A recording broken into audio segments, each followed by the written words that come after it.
While I was away from YouTube last year, I made 3 changes to my 2019 Triumph Speed Twin 1200. Today, I'm not just going to talk about them, we're going to go for a ride.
The 3 mods / accessories that I want to talk about today are 1, the Givi Dolomiti 30-liter top case, as well as the bike-specific cargo rack to which it's mounted, a 39-tooth rear sprocket, and my rear shocks, which you may have noticed are once again the stock springs. I'm no longer running the TEC Bike Parts reservoir shocks.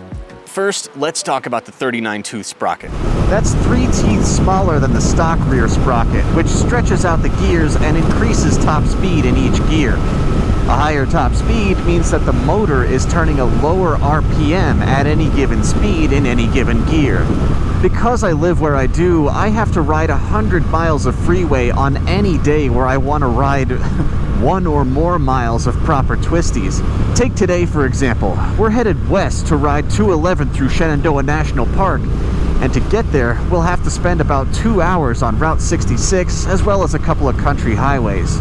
Sustained high RPM is what I hate about freeway riding, not wind blast or throttle hand fatigue, neither of which bother me. That's why I was interested in adjusting the gearing of this motorcycle to stretch it out a little bit, to lower those cruising RPMs. The result was exactly what I wanted.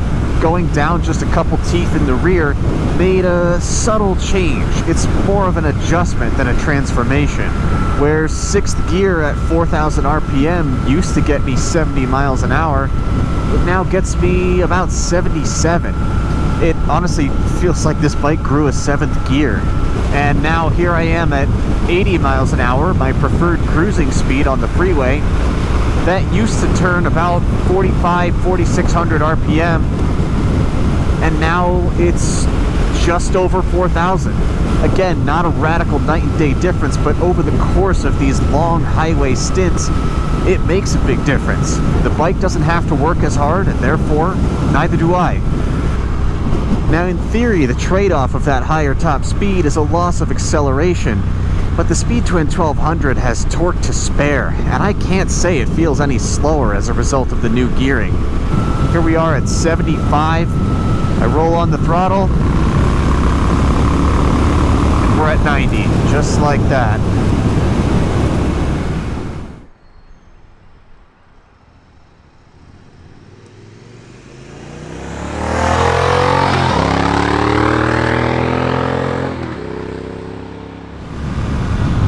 So how does the new gearing affect the ride once we get to those mountain roads? Well, to be honest, in my case, not at all.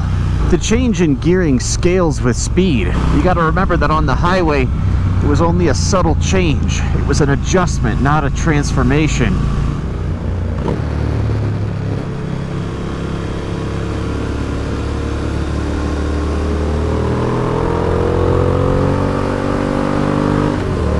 This isn't a super sport motorcycle, and I'm not a super sport motorcyclist. Even if you are one of those folks who really pushes their Speed Twin 1200, Maybe you're even taking it to the track, chasing tenths. I just don't think you're losing that many tenths in exchange for a much more relaxed highway ride. We're talking about a difference in your shift points of a couple of miles per hour.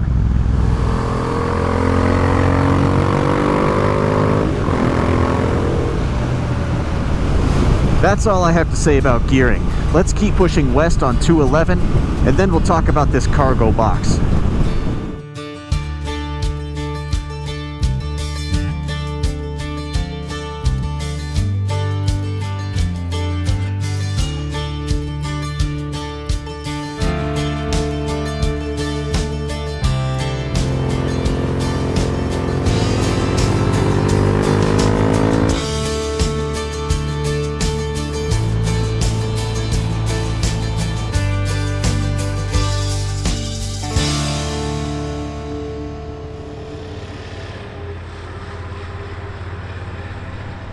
Just got some coffee and breakfast at a little spot here in Luray, Virginia called Broad Porch Coffee Company. Very cool little hip modern cafe inside. Good food, darn good cold brew. And amazingly, unlike other cool little cafes like that, the prices are actually reasonable.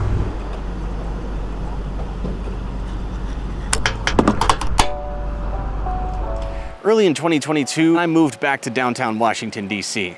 It was no longer practical for me to keep my car, so I sold that, and my Speed Twin became my primary means of transportation around the city. And I got by for about a year with nothing but a bungee net on the back. I was able to transport, odds and ends, cases of cannolis, and I could always throw on my SW Motec Blaze saddlebags when I was going to visit family for a weekend. However, I did find that getting around the city not having lockable storage was a huge limitation.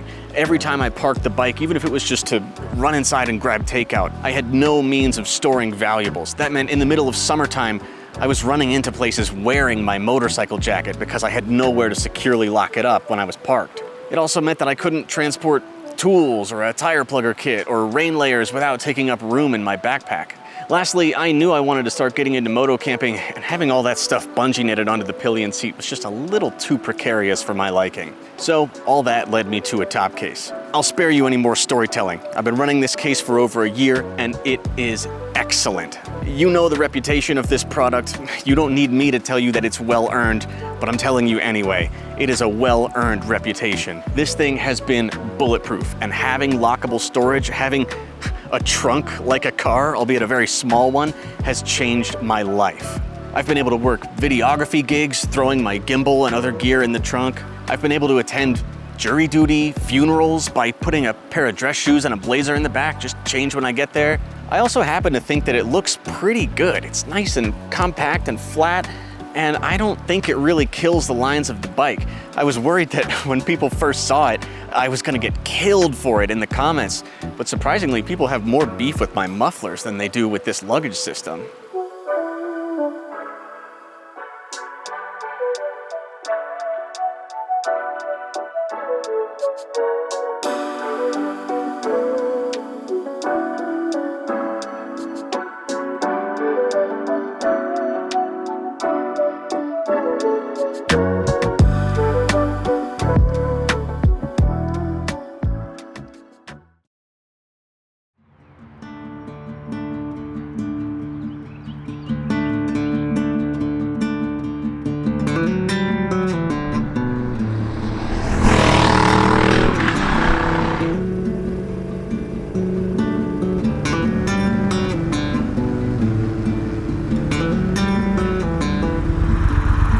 Who are you calling a keister hoover?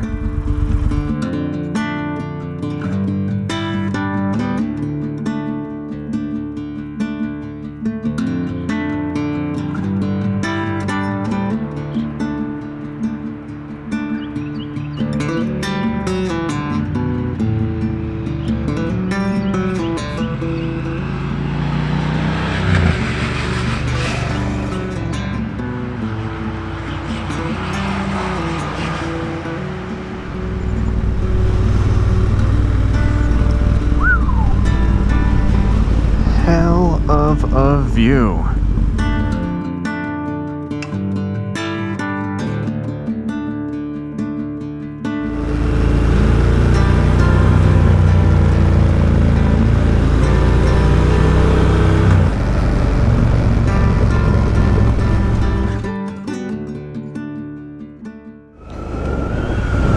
now on the west side of Howard's Lick Road, which runs from Lost River State Park to Moorfield, West Virginia.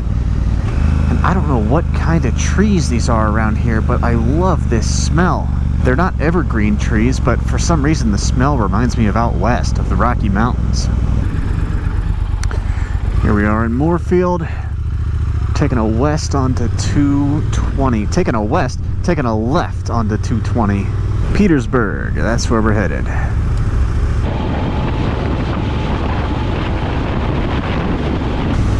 All right, we're in Petersburg now, and it's pretty late. It's after 3, so this is probably going to be my best chance to eat lunch. Not quite as many options as I was hoping for. Screw it, Macca's. I ain't too good for it.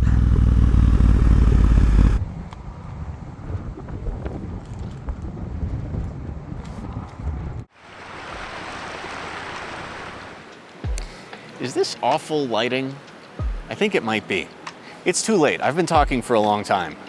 Having this top case has of course also transformed my travels. I've taken a few trips now with my moto camping setup all in the trunk, and then my clothes, food, toiletries, stuff like that are all in the saddlebags. Camera gear, batteries, electronics and stuff I split between my backpack and a tank bag. Oh, speaking of tank bags, I also got a fly racing mini tank bag, I think it's called. I'll put a link in the description below. It's fine. I got it because it's very flat and because it attaches with magnets, not like a strap system.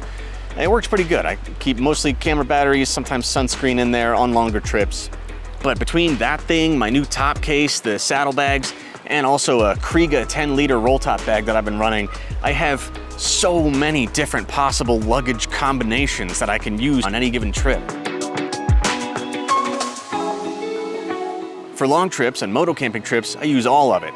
But for just like a short overnighter or a weekend, I might just pack in the Dolomiti case. I have the little removable insert that takes up the full volume of the bag but has handles, so when you park up, you can just walk off with it. You don't have to worry about either moving all your contents out one at a time or carrying the whole case inside. It's mounted to a standard mono-key quick-release plate, which itself is bolted onto a purpose-built luggage rack that's made specifically for this model of motorcycle. I will say, while the quality of the top case itself has been rock solid, the rack was a little bit of a disappointment. I actually had to buy 2 of them in order to get one that actually fit, in order for the mounting holes to line up properly with the subframe of the bike. Even then, I couldn't screw all 4 of the bolts in. Those little tabs that you see with the holes in them just aren't level. Really disappointing QC on that one. Installing that cargo rack was its own challenge, which leads me to the last thing I want to talk about today, the rear suspension. I found, and this is no fault of Givi, that the reservoirs on the TEC bike parts rear shocks interfered just a little bit with the luggage rack. Maybe I could have squeezed it down or, bent those tabs with the holes in them so that the rack would sit higher. But then there's the risk that as soon as I hit a big bump and compress those shocks, they would just knock into each other again.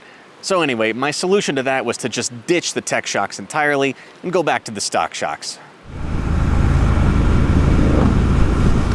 To tell you the truth, I wasn't too sad about having to take the TEC shocks off, and I don't miss them. They were a slight improvement over the stock shocks. They offered a little bit of extra cornering confidence, and they looked cool, and I enjoyed riding on them for about 5,000 or 6,000 miles, maybe a little more than that.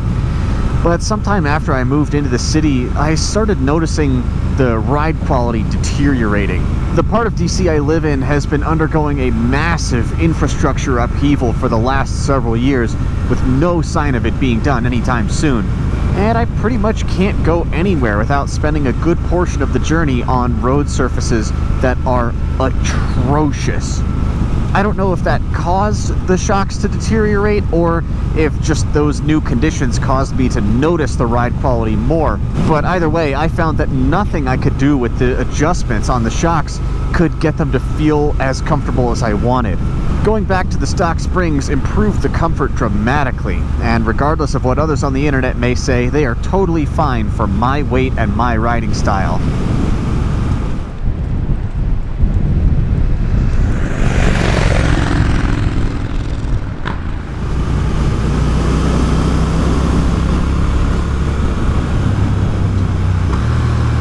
So what does that mean for riding twisty roads?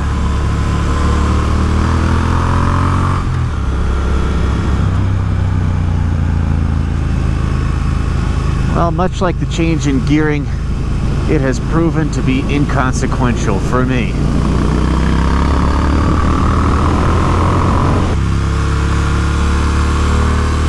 Like I said, I'm not out here chasing tents, and I only weigh about 160. I have a correction to make. Too much Maccas, I think. The people who tend to say that the Speed Twin 1200 stock shocks are inadequate are generally those who weigh a lot more than me and or try to push the bike a lot harder than I do. Now that could very well describe you. So if you're considering one of these things, I highly recommend trying to test ride it so that you'll know whether or not you need to factor some nicer shocks into your budget.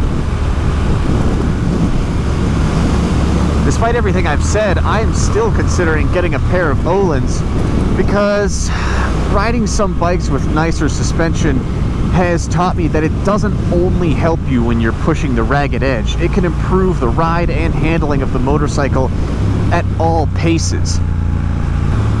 So I'm sure that even though I don't push this bike to a 10/10ths pace,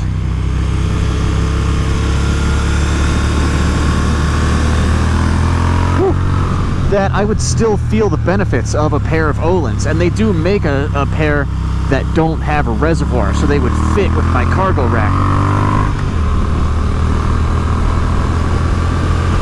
Damn, this is a nice stretch of road.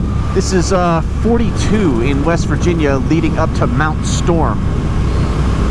Anyway, it seems like every time I go to pull the trigger on a pair of Öhlins, I end up thinking about a new lens or a week-long trip I could take, or just tucking it into the wedding fund. So you might end up seeing a nicer pair of shocks on this bike, or I might just continue to be fine with the stock ones.